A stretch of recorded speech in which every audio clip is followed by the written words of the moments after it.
4 years ago, I got a near perfect score on the SAT. I was accepted to the #1 public college in America, and I was going there to study as a physics major. I was really ambitious at the time. I had big plans, wanted to go on and get my PhD, eventually go into research, and dedicate the rest of my life to studying the mysteries of the universe and all that. Now fast forward to 4 years later, and I'm sort of a crash out. I graduated from college, I turned down the job offers I had, and then I just drove like 3,000 miles across the country from Michigan to Arizona to start a new life. I don't have a steady job.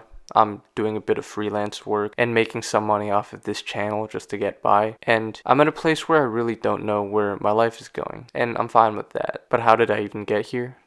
I'm glad you asked.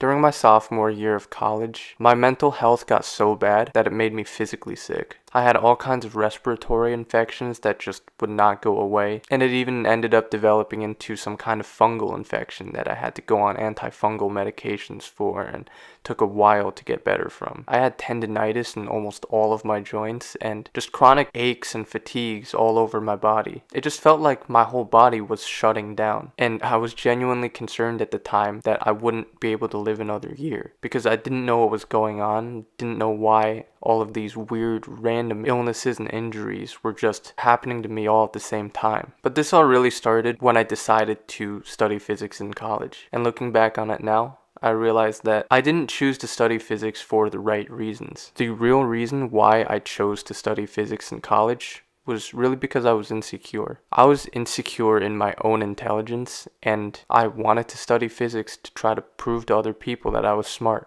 And in hindsight, that was the stupidest decision that I possibly could have made. What I mean by that, though, is that my whole life up to that point, I was always made to feel like I wasn't smart enough. I wasn't good enough academically. I grew up in a traditional Asian family where it seemed like no matter how hard I tried, no matter how many accomplishments that I achieved, it was just never enough. My parents never thought I was good enough. They would constantly compare me to the kids of other Asian parents in the community and just always tell me that I needed to do better. I was always taught that school and grades were the singular most important thing in life and that they would determine my success later on. And so I ended up in a place mentally where I genuinely believed that my worth as a human being was solely dependent on my academic accomplishments. So being like that my whole life, when I got to college, I chose to study physics because it was commonly seen as like the most prestigious, the hardest possible subject that you could study, and that if you're a physics major, you've got to be some kind of genius. And I just wanted people to think that. I wanted them to think that I was insanely smart. I wanted to flex that I'm a physics major at one of the top universities in the country. I didn't have a real plan for my future. I didn't know exactly what I wanted to do after college or my purpose in life, if we're going to go that deep, the things that actually matter. All I wanted at the time, again, was for people to think I'm brilliant. I wanted others to have that sort of image of me, and I fought desperately to keep up with that image because, like I said, ever since I was a kid, I was conditioned to believe that academic achievement is the only thing that matters in life and that I was never good enough, that I needed to be better and needed to show off more and have everyone think highly of me in that regard. So, long story short, I realize now, looking back on it, that I didn't choose physics because I was genuinely passionate about it or had some kind of plan. And I wasn't even that good at it either, if I'm being honest. At least not enough to succeed at such a high level. Because I'll tell you, when you're studying something as difficult as physics at one of the top universities in the country, in order to actually do well, you need to either genuinely have genius level IQ or have some kind of intrinsic motivation that is so deep that it drives you to push through it and succeed. But like I said, I didn't really have either of those. I would say I'm like above average when it comes to intelligence, but I'm not actually a genius, and I didn't have the drive and intrinsic motivation either. My only motivation was kind of superficial to show people that I'm smart. So at least in my first few years of college, I was in a position where I had to work extremely hard just to barely even pass my classes in a major that I didn't care for. And it felt like there was not even a path forward at that point. Because when I thought about it, I realized that even if I get through this, I still wouldn't be in a great place. If I got through my physics degree and I somehow decided to apply to grad school, well, I probably wouldn't even get in the first place. But even if I did, I knew it wouldn't be a top school, and I wasn't confident that I would even be able to get through that grad school. And then if I didn't apply to grad school and just try to go into the workforce, the job market right away with my physics bachelor's degree, there's not really that many career options aside from just being a high school teacher, which is cool and all, but it's personally not what I wanted. Yeah, I kind of felt like I was cooked at the time. I was trapped in a situation that I saw no way out of. I didn't see a great path forward for myself, and I had other personal problems going on as well in my life at the time. So all of that combined, it completely destroyed my mental health. I was so stressed out from school, just spending all of my time studying and still struggling in my classes. And yeah, it felt like I was working hard for nothing. And on top of all of that, I really didn't have any support system either. I had a few good friends and roommates, but other than that, I didn't have many. I didn't have a girlfriend. I didn't have a good relationship with my parents. And I didn't even have any personal hobbies or interests or passions to fall back on during tough times, because my whole life up to that point had just been revolved around school and grades and academic awards and all that. I didn't do anything for fun. I was basically on my own, all alone in a situation that seemed like there was no way out of. Yeah, again, it spiraled me into this horrible depression that was so bad that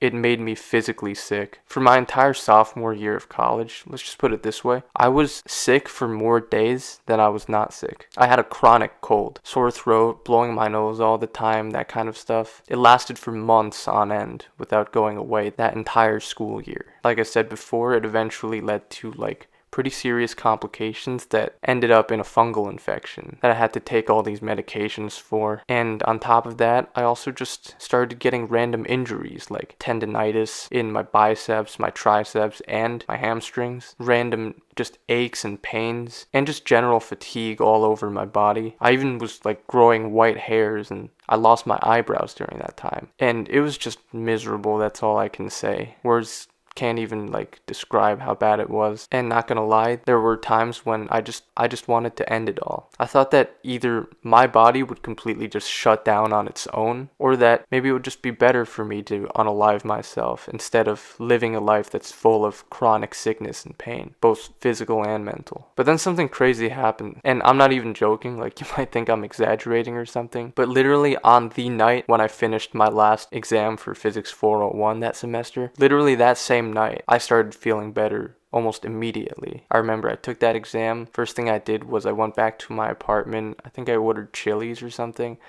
And then after dinner, a lot of my sickness went away. I just felt like my throat stopped hurting. I stopped having to blow my nose all the time. And within a week or so, the sickness was completely gone. It was kind of crazy. And the other physical injuries and stuff, those took a little longer to heal, but they eventually did get fixed up over time. So that's when I kind of realized that all of these health problems I was dealing with were literally caused by stress and how awful my mental state was. And I don't care what any doctor would say, whatever virus or bacteria it could have been, maybe that's what caused it, but I know for a fact that the reason why I couldn't heal from all of these things during the school year was because my mental health was in such a horrible place that it was affecting my body. So my body just shut down in response. It was kind of like my body's own way of telling me that you can't keep doing this, you can't keep living like this. So eventually what I did to fix things, over time of course, was that I went through a process of completely changing my identity. What I mean by that is I couldn't change too much about the external situation that I was in. It's not like I could have at the time just dropped out of college and started a new life. I still needed to finish school and get my degree and all of that. But what I did was I just told myself, fuck it. I don't care if I get bad grades anymore. I don't care if I'm not a good student anymore.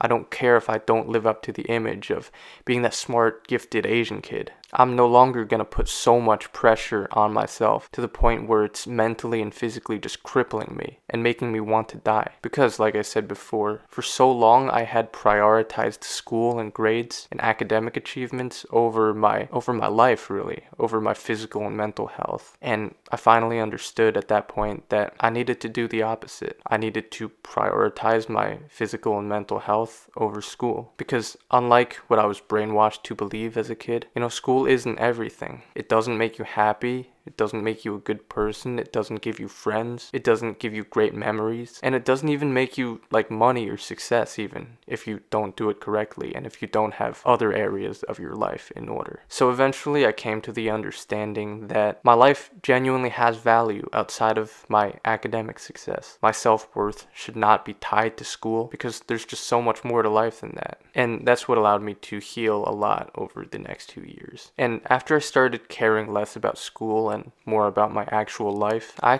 had a pretty good time over the last 2 years of college. I was much healthier than before, got sick way less, my physical injuries went away, I started making friends and actually knowing what it means to have fun for once. I improved my mental health, went to the gym and got in better shape, and yeah, through all of that, I still managed to get my physics degree. So yeah, that's basically the story about how studying physics led me to kind of crash out. Obviously, over the course of that, I learned so much about myself and about the world. And actually, the biggest thing I learned is that I can't keep doing that. I can't keep going down the same life path, the trajectory that I was going down ever since I was a kid, that I was pushed towards as someone who grew up in an Asian family. I had to like start over in some way. Like I mentioned at the beginning of the video, after I ended up graduating with that physics degree, I had this job offer at an optics lab, but after truly thinking about it deeply, again, I decided fuck it. I wanted to start a new life, so I drove across the country from Michigan to Arizona. That's where I'm living now. But maybe that's a story for another time though. Anyways, I just hope that sharing this kind of stuff might be able to somehow help someone out there. It's just the message of don't ever tie your self-worth as a human being to any singular thing, like school in my case, because there's always so much more to life than that.